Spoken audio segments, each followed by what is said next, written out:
You know who's not feeding America? Who's that? NXT. Oof. They're starving us. We are starved for the sight of real men. Again, it was schizophrenic today. You want to talk about NXT for a minute? This was the show from December 9th. We're going to just for a minute. But here it's gotten to the point where there's not even like a good segment and a bad segment, but there's high points in a segment and then low points in the same segment, and it goes back and forth. They opened the show with a package on the men's War Games. And then Finn Balor, the NXT champion, came out. He's been out. He's had the broken jaw. We're fans of Finn Balor. He's a good-looking athlete. He works hard. He's serious.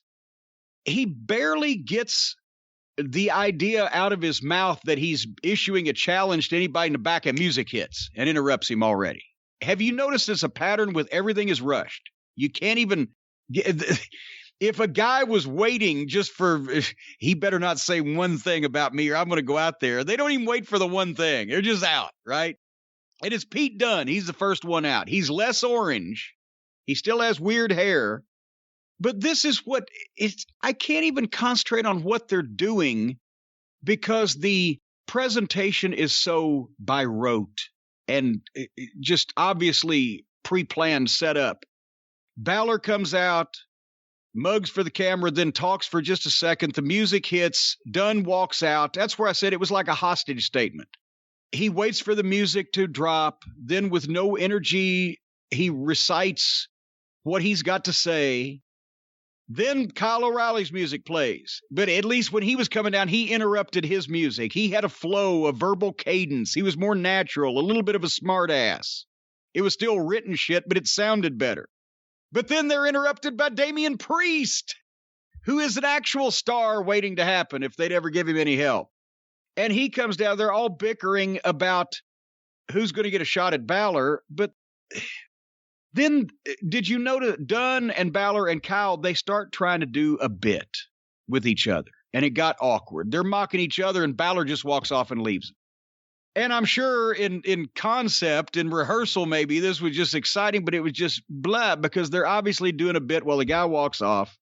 And then from the stage, he announces that he'll defend the NXT championship on January 6th at New Year's Evil. I guess we know what we're going to be doing. But Regal can pick the challenger. Well, after he's barely said anything. He was interrupted by these guys who came out and said some scripted setup stuff. Then he walks off and he says, well, I'll let Regal pick the challenger. And that was kind of flat. And here comes Scarlett out and walks circles around Balor. And Balor tells her off kind of, but not really. It wasn't like your pussy stinks, you bitch. It was like, man. And then that was flat. But then Scarlett's still standing there. At least Priest bows up at her a little bit. Says, hey, do you leave your boyfriend in the car? Tell him to come up to me if he wants a fucking fight. At this point, and then Scarlett just looked, and then she walked off. At this point, I was dizzy and bored at the same time. There was so many people interacting with so many other people about so much shit that it was hard to keep track, but at the same time, none of it sounded intriguing or interesting. It was all obviously set up, but no one was given the chance or supplied with the verbiage or the okay to just go into business for themselves and make any of this interesting before somebody or something else jumped in and took it in a different direction. That's what I saw. What'd you think? I thought this was Junior Varsity Raw. This was a Raw opening segment. One guy's in the ring and then the music hits and another person comes out. He didn't do it yet, but we already know what'll happen. William Regal will come out and announce a multi-person match with the winner getting a title shot at New Year's Evil. I can't wait. I've said it before, I'm not a big fan of the music hits, the person comes out, the music hits, another person comes out. The only part I liked was Kyle O'Reilly briefly putting on a British accent to make fun of Pete Dunne. That was the one part of their little skit that I did think was kind of funny. But otherwise, this was Monday Night Raw. This was NXT turning into Raw. And NXT used to be good. NXT's really bad right now. Not saying that there aren't talented guys there, but We're only in seg 1. Save it. You're going to need that verbiage for, seg 5. The booking is so awful and just awful. This is terrible. I hate this show. You're going to get me all fired up, right? Just calm down. Drink a bowl of Valium soup over there and think about this for a second. Because I'm just going to ask you some questions. Oh, great. Because we go to the back. Pete Dunne is walking out, is stopped by the interviewer and asked a question. Immediately, Killian Dain runs through the door, sees Dunne, piles on him. He's got a bunch of people trying to pull him off. Boom, boom, boom. They are, in a 2-hour show, they are on the backstage or out in the parking lot or somewhere in the hallway interviewer camera guy for what? A total of less than 5 minutes on each one of these 2-hour shows.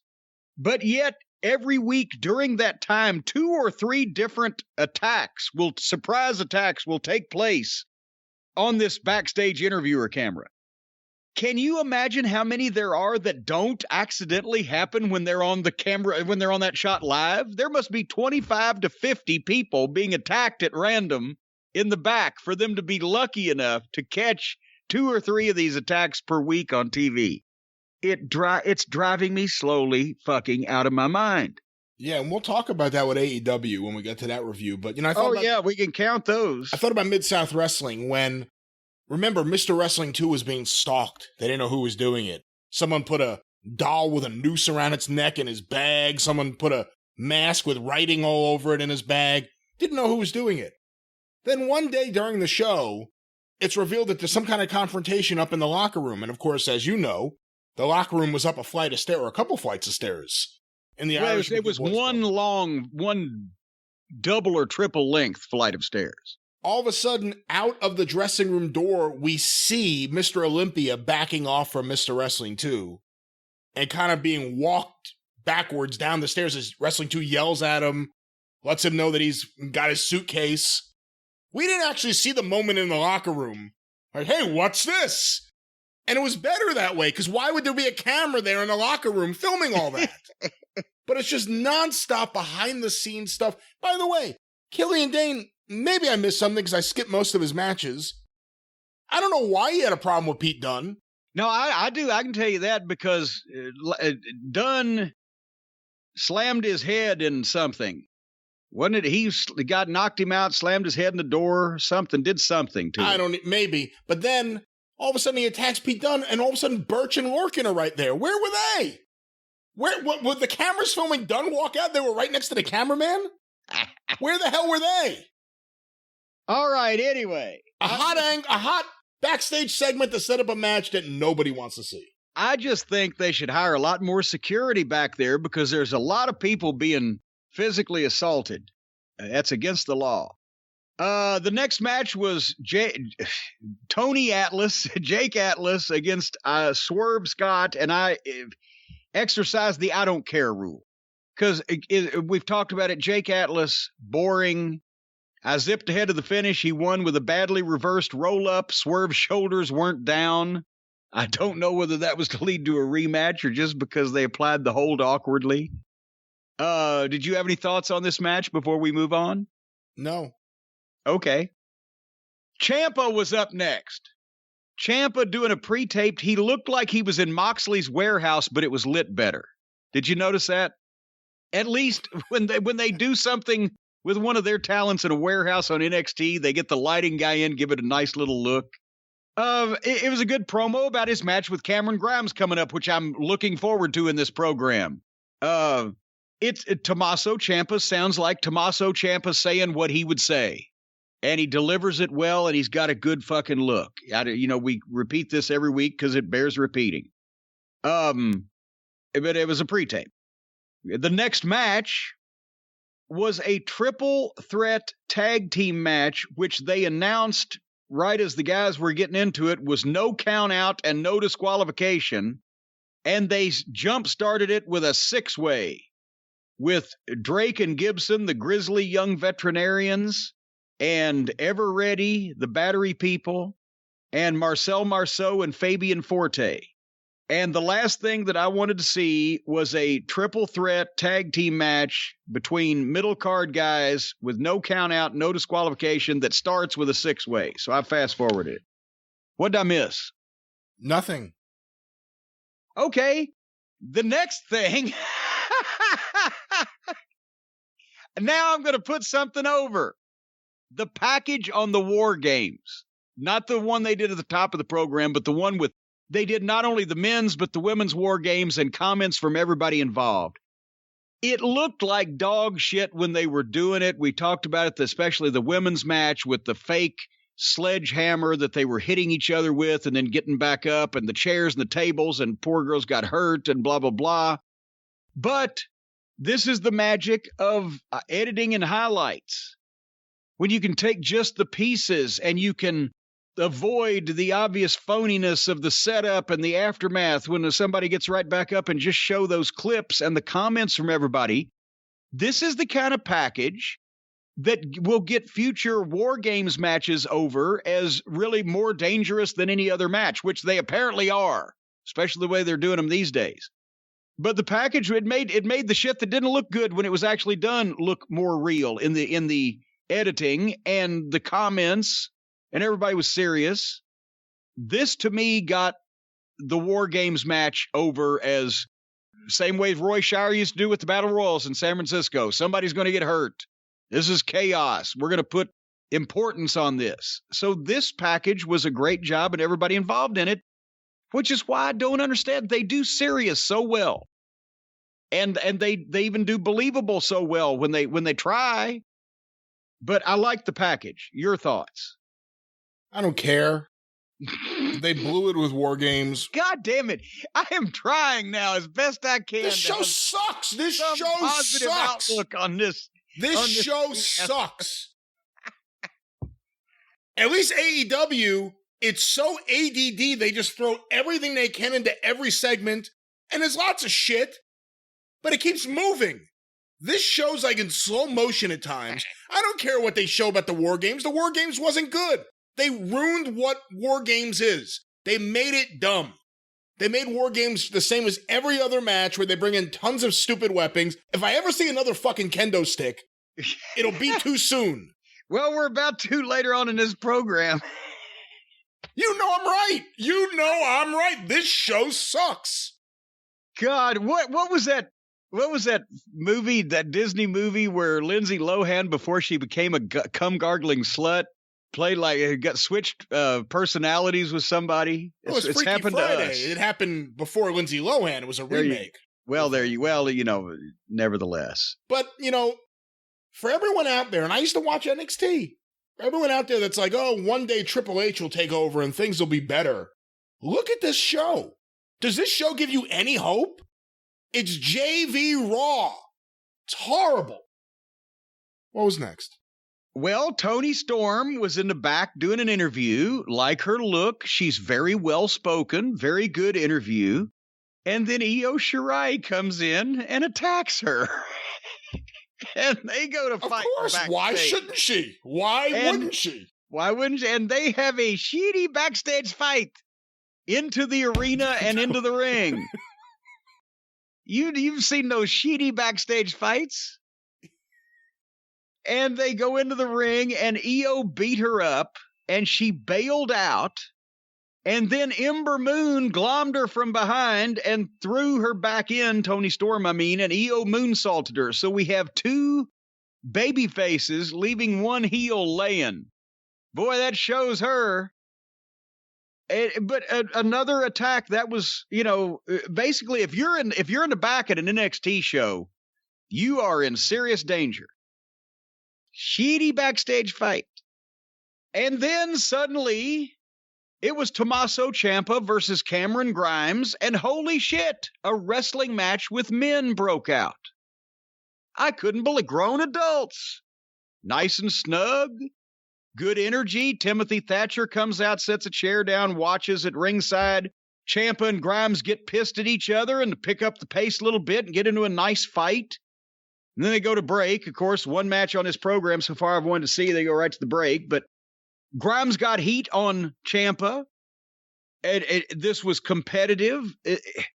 I will put Grimes over now. This was the best match I maybe have seen him in, just because he could actually be serious here. And it was competitive with a top main event guy. And old Grimes can work. And I like him when he's being serious and not freaking out at zombie referees. Ciampa made a big comeback, clotheslined him the shit out of him, but then Grimes get that flipping cross body for a false finish, which was nice. And then suddenly a stooge jumps up on the apron. It's whatever the name was of Thatcher's student, and Ciampa nails him and grabs him, but the referee tells him, let him go.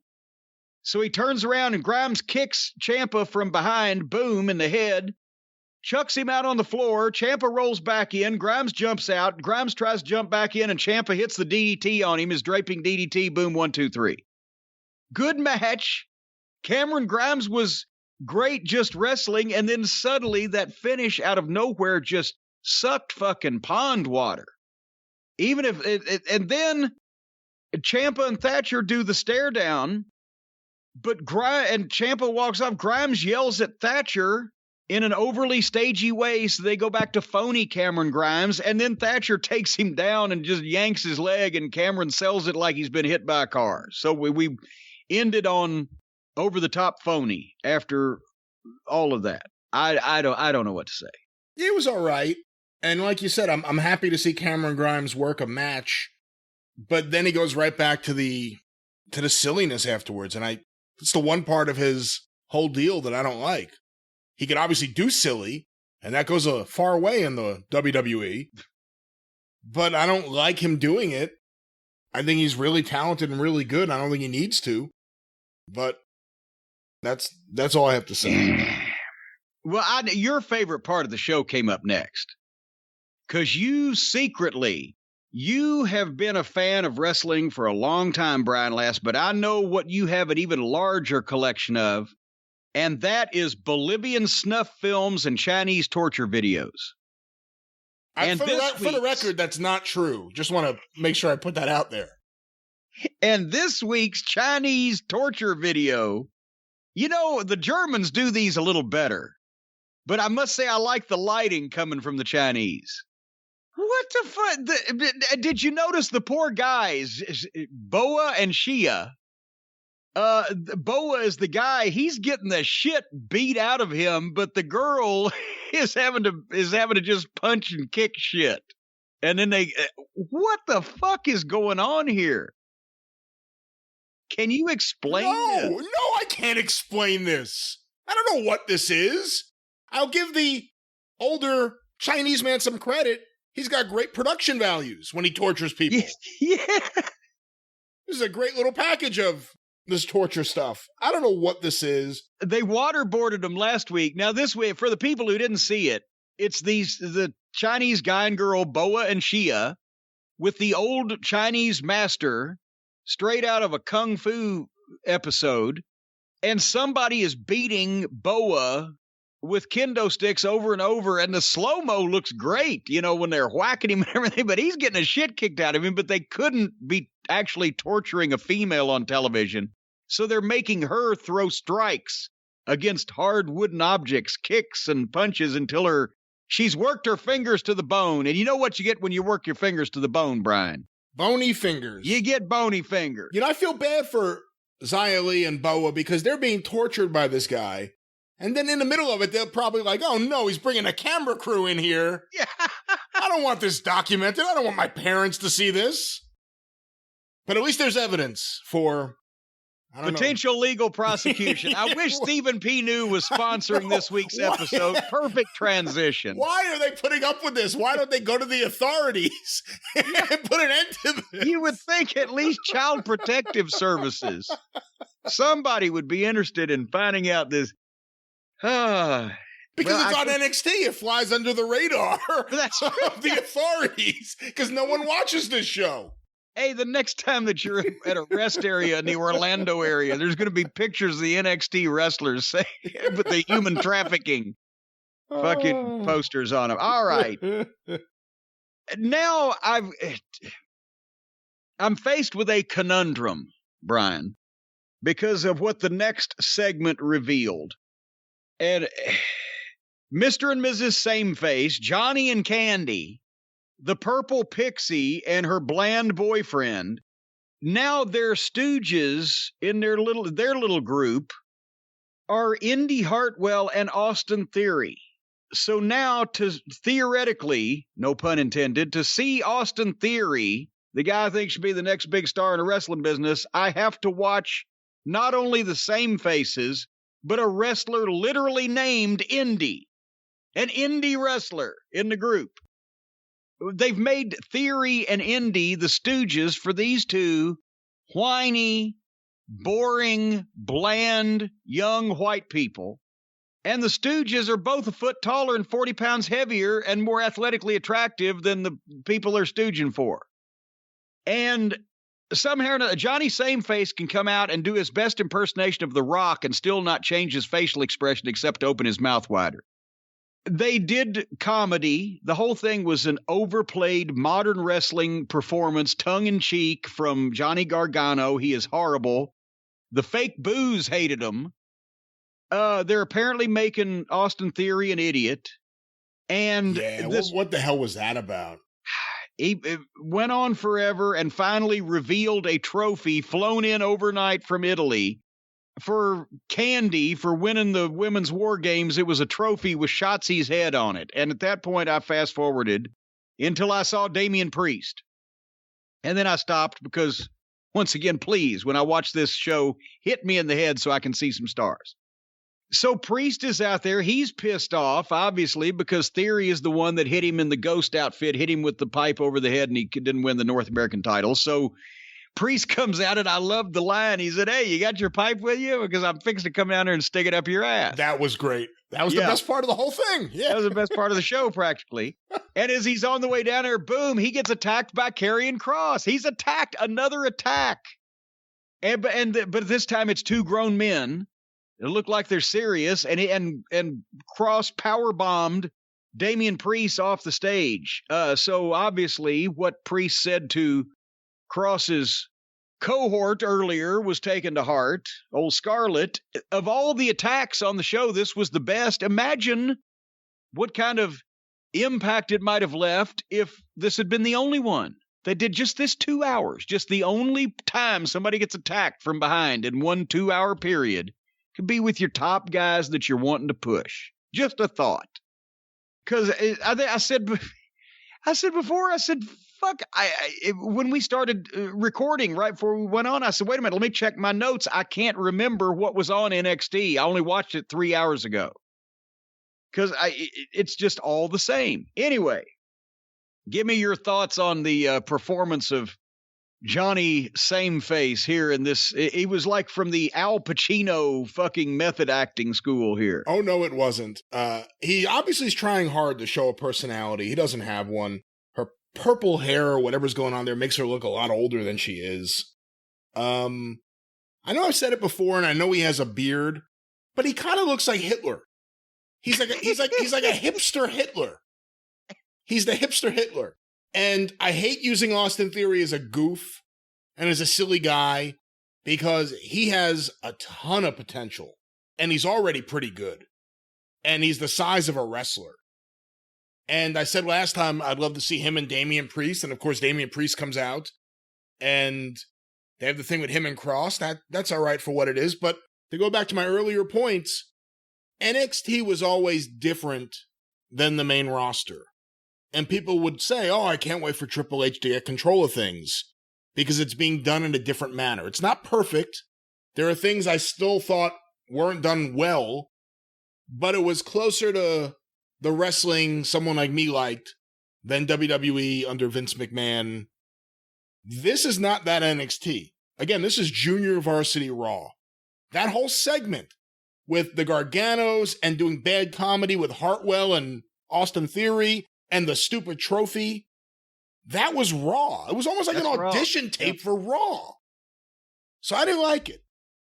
Hey, I'm happy that Kross is back, though. At least Mae Young didn't give birth to the trophy. At least. Yes, I'm glad Kross is back, too. He had we liked him, and he just got started with that little run and got fucked up. But maybe let's see if they can keep from hurting him for a while this time. We'll see. Pete Dunne wrestled Killian Dain. Did you see that? I saw that they wrestled, but I recognized that I didn't care.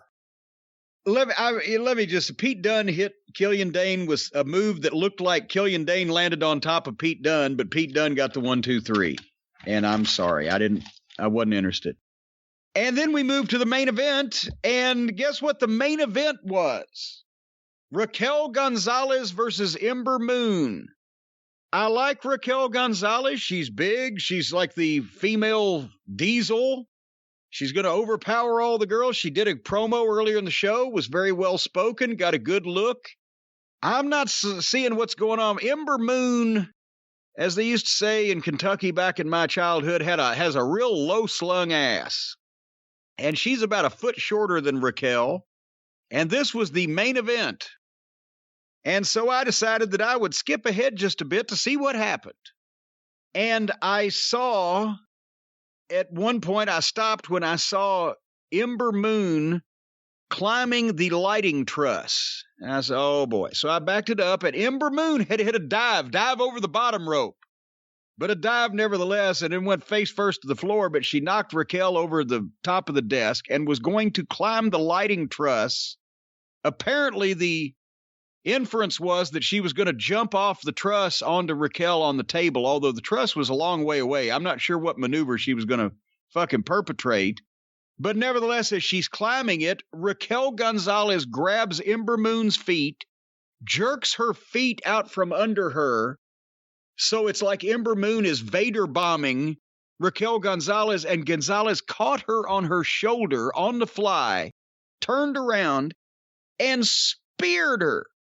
Just lawn darted Ember Moon headfirst into the steel ring post. Is that a fairly accurate representation of what they did? Oh, I don't know. I was still fast forwarding. Okay, well, it's an accurate representation. Speared her into the head first into the post. Boom, rolled her into the ring, covered Ember Moon. 1, 2. She kicked out. I said, what the fuck? And then I fast forwarded further. And during that time, Ember Moon got up, was running. They were doing spots, was perfectly fine. Ember Moon was getting some false finishes.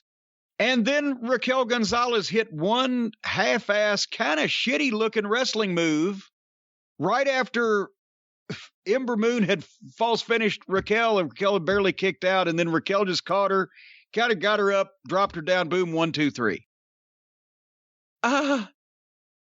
Maybe they didn't realize that the catch and the spear into the post was going to look so good.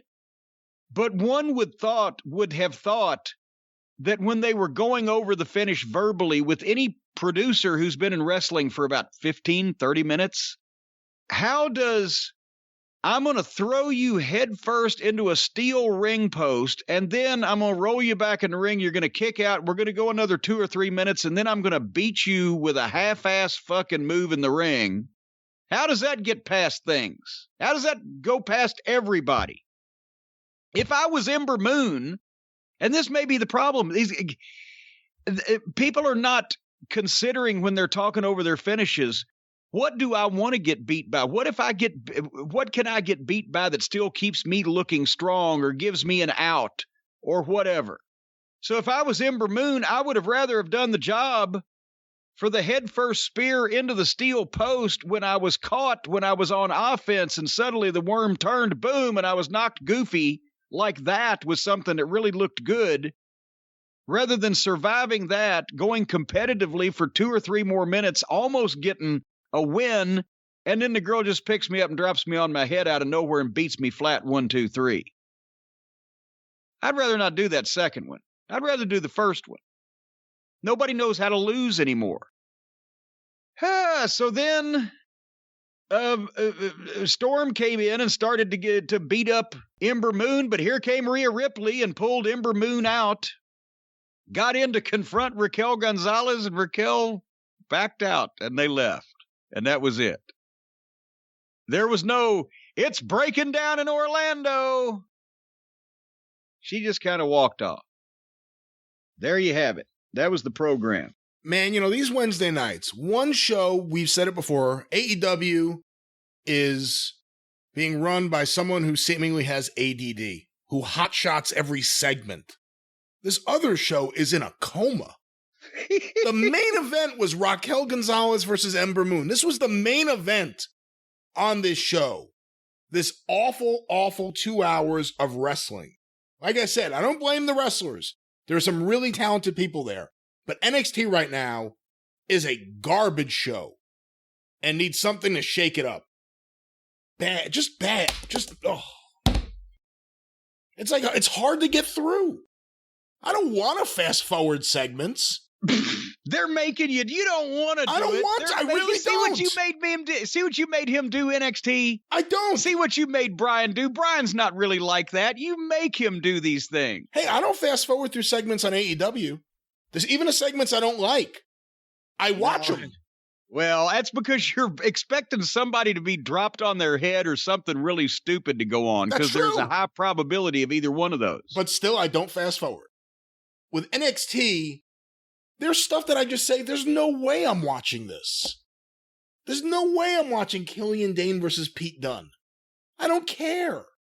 There's no way I'm watching Ember Moon versus Raquel Gonzalez in the main event of a show against another show that has Sting and Shaq.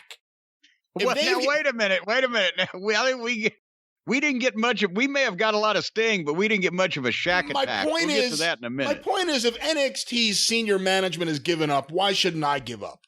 This show is not good. They need to do something completely different. Instead of just doing a bunch of bad shows leading into their big show, whether it's a takeover or New Year's Evil, and then his last takeover sucked. We'll see how New Year's Evil is. And the fake crowd noise. Boy, both shows are guilty of this. And AEW, they really have a lot of sound issues, but especially with the fake crowd. But NXT, it's so bad. When you hear people chanting something or clapping their hands, and you look, and there's no one in the building clapping their hands, and no one even on the screens clapping their hands. I still say, this is in all seriousness, if they could figure out a way to have sound from the fans that are in the virtual Thunderdome on those little pictures, if their sound could be there, so you're getting a visual and an audio response at the same time, that would work. But this fucking fake canned sound that they're doing, it takes over the show in some cases. I mean, some of these heels, I think the fucking fake boos are going to riot. Somebody may get stabbed. When watching this show, I wish it was me. Well, that's why I know exactly what you need, Brian, for when NXT is on. You need to have the TV sitting there so you can kind of watch it. And then you need to look over to the left of your desk and see that beautiful skylight frame. That's what you need to see, the skylight frame with pictures of all of your loved one. That's right. Various times of your life. No. Various moments from when you were on a bearskin rug, when you had your first school play, when you had your first little baseball game, when you had your first little suppository, all of your childhood, and your high school and graduation, and when your parents kicked you out of the house, and then when your first girlfriend kicked you out of the house, and all these times through your life, right there on your skylight frame, folks, if you have moments or times in your life or places you've been or people in your family that you want to keep near and dear to your heart, you get the skylight frames. We've been talking about these. You set it up. It sets up in under a minute. You plug it in. You use the touch screen, connect to the wireless network, and boom, people can email you pictures to this frame, multiple pictures, multiple people. You can slideshow it. You can swipe through them with your finger. You can thank the people who sent the pictures. It's 100% satisfaction guaranteed. If you don't love the skylight frame, they give you a full refund. You can either preload it with pictures and give it as a gift, or you can get it for yourself and your family in your own home and have everybody sending you pictures. The significant other, the spouse, the grandparent, the grandchild. And we've talked about the incredible potential there is for candid photography with something like this for folks who are quarantined and who have that type of relationship with their significant other. Whether it's mama crying tears of joy for when she gets one of these for Christmas or her birthday, or whether it's daddy crying because he got pictures of mama. One way or another. Skylightframe.com. That's SKYLIGHTFRAME. Skylight Frame. How in the world else would you spell it? skylightframe.com, promo code DRIVE, and get $10 off your purchase of a skylight frame. $10 off a skylight frame with the code DRIVE, D-R-I-V-E, at skylightframe.com. You cannot beat that. And these things, and you never get bored looking at it. Well, I know you never get bored looking at pictures of yourself anyway, Brian, but you don't get bored because you can always change the pictures instantly in the twinkling of an eye. For the record, I have pictures of my beautiful family, my beautiful Swami, as well as various members of the New York Mets. Wait, you have Mets pictures in your skylight frame? Maybe Jacob deGrom, John Olerud, Keith Hernandez, Tom Seaver, Jerry Kuzman, Tommy Agee, Cleon Jones, Gary Carter, Darryl Strawberry, Dwight Gooden, Rick Reed, Todd Hundley. I can keep going. Do you want me to keep going? Mike Piazza. Good Lord. You need help, son. All right. As a matter of fact, when you do your other programs on the Arcadian Vanguard Network, do you sit there and harass your other on-air talent and hosts and people you do like you do me with all these things? No.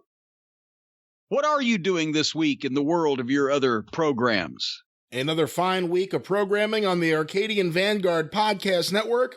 Get information about all the shows on Twitter at Superpodcasts or on Facebook, facebook.com/Arcadian Vanguard.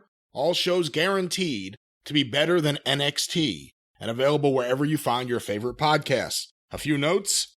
This week on Pro Wrestling Spotlight Then and Now with myself and John Arezzi, where we go back and review the original broadcast of Pro Wrestling Spotlight from 30 years ago.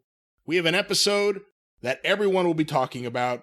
Paul E. Dangerously in the studio for 2 hours, completely out of control, doing commercial reads, yelling at listeners, in one case going at it with one of the listeners' mothers. There's a lot going on here. Hey, a very entertaining time. I hope that woman wasn't close or tough, or elsewise Paul E. might have had a problem. Well, this is a very memorable episode. Of course, you can hear the entire 2-hour episode on Patreon, patreon.com/Arezzi. But you hear our review with audio from the original episode at pwspod.com, available wherever you find your favorite podcasts. It is out later this weekend.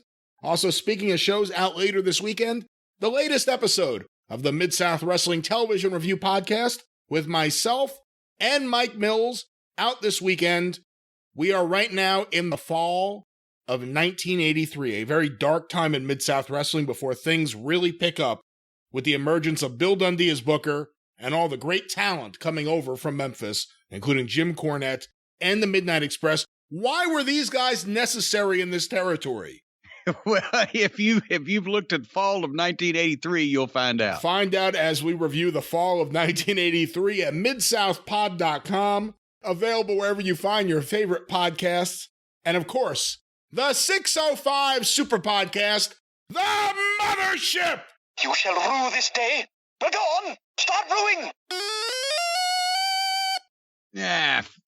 Fuck your fucking science fiction kaleidoscope there. This thing is great. The latest episode, the Pat Patterson tribute episode, out now. We talk about Pat's long and historic career as a wrestler, as well as a creative force, talking about his partnerships with Ray Stevens, as well as his out-of-the-ring partnership with Louis Dondero, and of course his creative partnership with Vince McMahon. All of that and so much more. A great history lesson for all at 605pod.com. Available wherever you find your favorite podcasts. The Mothership.